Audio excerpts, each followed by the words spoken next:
Students हम बात करेंगे कोवलेंट हाइड्राइड्स की। हम देख लेते हैं कोवलेंट हाइड्राइड्स क्या होते हैं। फर्स्ट ऑफ ऑल ये कि हाइड्राइड्स क्या होते हैं, हमने कहा binary compounds of hydrogen. For example किस तरह से H2O की मिसाल हमारे सामने है कि ये बाइनरी कंपाउंड ऑफ ऑक्सीजन है, या हम कहते हैं हाइड्राइड ऑफ ऑक्सीजन है। ठीक है, या हम कहते हैं सॉरी, इसको हम बाइनरी कंपाउंड ऑफ हाइड्रोजन भी कह सकते हैं, बाइनरी कंपाउंड ऑफ ऑक्सीजन भी कह सकते हैं। ठीक है, इसमें जो है वो दो एलिमेंट से मिलकर बना है, हाइड्रोजन और ऑक्सीजन से। ठीक है, देन हमारे पास कोवलेंट हाइड्राइड्स कौन से होते हैं, ये एक टाइप जो हमने पहले इसके बारे में डिस्कस किया था कि जो कोवल इनमें हम कहते हैं कि ये इनमें ये बेसिकली ये कि नॉन मेटल्स कोवलेंट हाइड्राइड्स बनाते हैं। दूसरी बात ये कि ये इसके अंदर हमारे पास कोवलेंट बॉन्ड यानी कि शेयरिंग वाला बॉन्ड आ जाता है। ठीक है, जिस तरह से यहाँ से अगर हम देख लें किस तरह के यहाँ पे हमने कोवलेंट हाइड्राइड्स की बात की थी, तो इसमें देखिए जो हमारे पास हमने कहा था कि जो लाइट ऑरेंज से कलर में जो ये हमारे पास मौजूद हैं, ये इनमें से मोस्ट ऑफ देम क्या है, नॉन मेटल्स हैं। ठीक है, नॉन मेटल्स हैं या मेटलॉइड्स हैं, तो ये क्या बनाते हैं, ये हमारे पास कोवलेंट हाइड्राइड्स बना रहे हैं। और ये इनके साइज हम देखते हैं छोटा है। साइज छोटा होने की वजह से क्या होता है, हम कहते हैं कि हमारे पास ये इलेक्ट्रॉन लूज करना या इलेक्ट्रॉन गेन करना इतना पसंद नहीं करते, इस बजाय इसके कि ये इलेक्ट्रॉन्स को जो है वो शेयर करना पसंद करते हैं ताकि अपना ऑक्टेट कंप्लीट कर लें। ठीक है, तो ये हमारे पास आ जाते हैं कोवलेंट हाइड्राइड्स और ये हमारे पास बनाते हैं कोवलेंट कंपाउंड्स। ठीक है ना, तो फर्स्ट ऑफ ऑल तो ऐसा है कि हम ऐसा करते हैं कि इनकी यहाँ पर प्रेपरेशन देख लेते हैं। ठीक है, प्रेपरेशन देखेंगे, कुछ कोवलेंट हाइड्राइड्स की प्रेपरेशन देखेंगे कि उनको किस तरह से प्रिपेयर किया जा सकता है। ये हमारे पास कुछ प्रेपरेशन के हम कह रहे हैं इक्वेशंस हैं, रिएक्शंस हैं, इनको हम देख लेते हैं। फर्स्ट वन अगर हम देखें तो इसमें हम देख रहे हैं कि हाइड्रोजन और क्लोरीन का रिएक्शन होता है। ये तो एक कॉमन सा रिएक्शन है जिसके बारे में हम पहले भी बहुत दफा स्टडी कर चुके हैं कि क्लोरीन जब हाइड्रोजन गैस से रिएक्ट करती है, chlorine gas in the presence of sunlight, ठीक है, सनलाइट के लिए हम HNO लिखेंगे तो हमारे पास हाइड्रोक्लोरिक एसिड बन जाता है।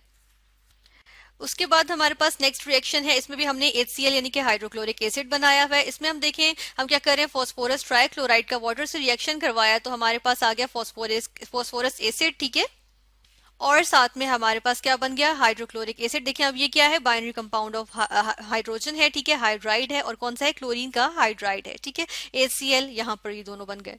फिर हमने वाटर की मिसाल देखी थी जब हम हाइड्राइड्स देख रहे थे, तो वाटर किस तरह बना, हाइड्रोजन गैस ऑक्सीजन गैस, इनका इलेक्ट्रिक डिस्चार्ज पास किया और हमारे पास वाटर बन गया। ठीक है, इसके बाद हम देख लेते हैं कि एल्यूमिनियम सल्फाइड को वाटर से पास कराया, ठीक है, वाटर के साथ रिएक्ट करवाया तो हम देखते हैं एल्यूमिनियम हाइड्रोक्साइड बना और साथ में हमारे पास H2S जो कि सल्फाइड हाइड्रोजन सल्फाइड है, जो कि हमारे पास होता है हाइड्राइड ऑफ सल्फर, ये हमारे पास बन गया।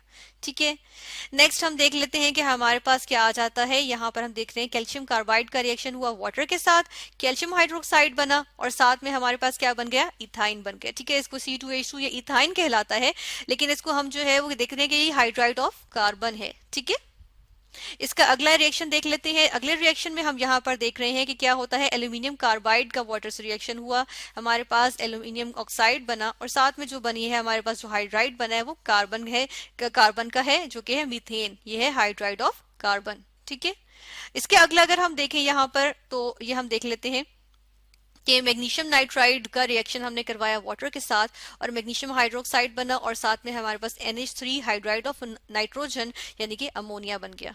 और नेक्स्ट रिएक्शन में यानी कि लास्ट वन रिएक्शन में हम देख रहे हैं कैल्शियम फॉस्फाइड था, उसका वाटर के साथ रिएक्शन करवाया, कैल्शियम हाइड्रोक्साइड बना और साथ में हमारे पास फॉस्फीन गैस बन गई। ठीक है, इसको फॉस्फीन गैस कहते हैं। ये हाइड्रोजन के हमारे पास बाइनरी कंपाउंड है यानी कि हाइड्राइड है किसका, फॉस्फोरस का। ठीक है, तो हाइड्राइड ऑफ फॉस्फोरस यानी फॉस्फीन बन गया।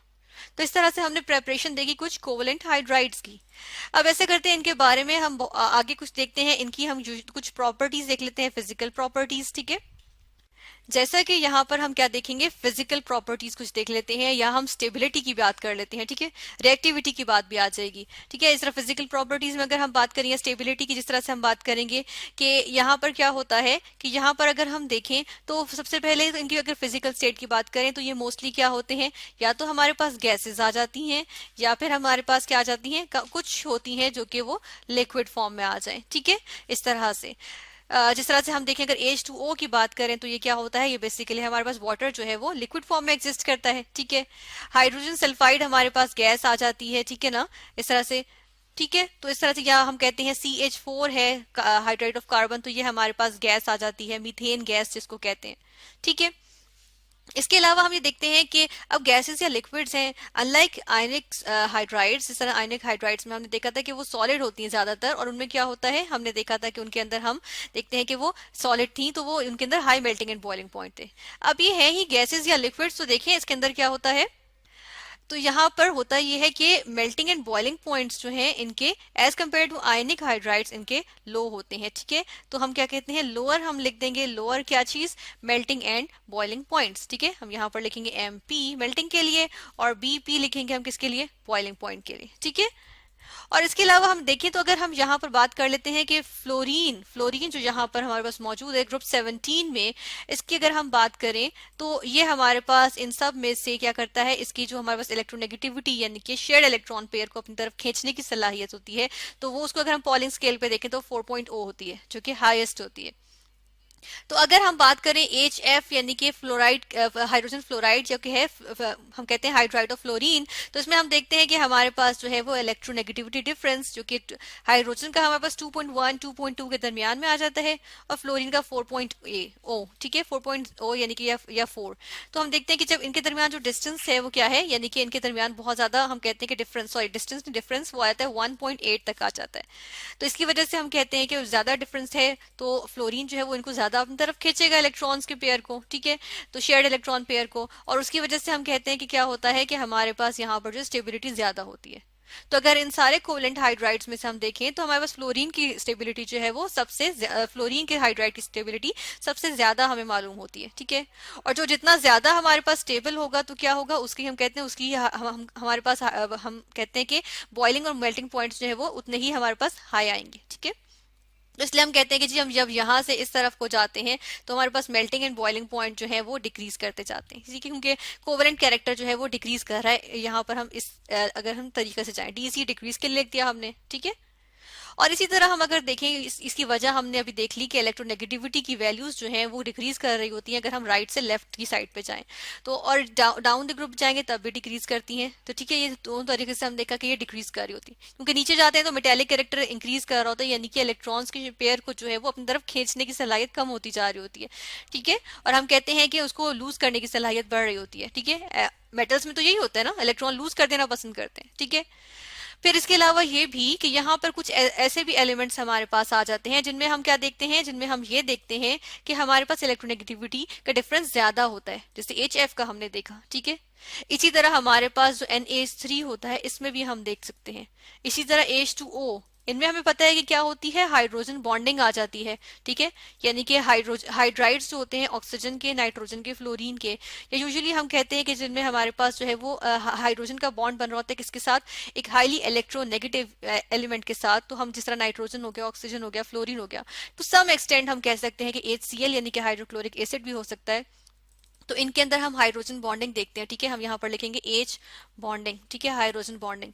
और हाइड्रोजन बॉन्डिंग हम कहते हैं कि थोड़ी सी ये जो है वो हम कहते हैं स्ट्रॉन्गर होती है अगर इंटरमोलिकुलर फोर्सेस की बात करें। और ऐसी सूरत में क्या होता है, हमारे पास melting and boiling point somewhat increase कर जाते हैं, ठीक है। तो इस तरह से हमने देखा कि कुछ हमारे पास जो है वो हमारे पास high melting and boiling point भी आते हैं, लेकिन जनरली हम देखें तो गैसेस और लिक्विड की फॉर्म में होते हैं, यानी कि इनके सॉलिड्स के मुकाबले में देखें तो इनके melting and boiling point lower होते हैं, ठीक है। यानी कि आयनिक हाइड्राइड्स के मुकाबले में देखें तो इनके melting and boiling points lower होते हैं, ठीक है।